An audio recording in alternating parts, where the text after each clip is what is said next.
শীতে টেম্পারেচার তো আপনার অবশ্যই বাড়বে।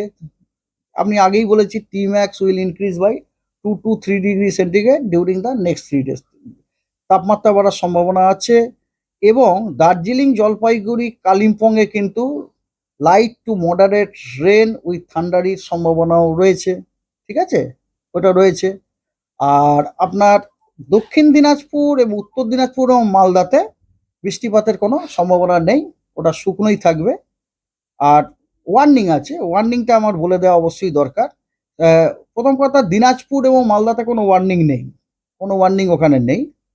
আর ডে 1 to 4-এ আপনার উত্তরের যে জেলাগুলো আছে, দার্জিলিং, জলপাইগুড়ি, কালিম্পং, কোচবিহার এবং আলিপুরদুয়ার, ওখানে থান্ডারস্টর্ম, রেন, লাইটনিং অলসো এবং গাস্টি উইন্ড, কখনো 30 থেকে 40 কিলোমিটার পার আওয়ার, কখনো কখনো 40 থেকে 50 কিলোমিটার পার আওয়ারে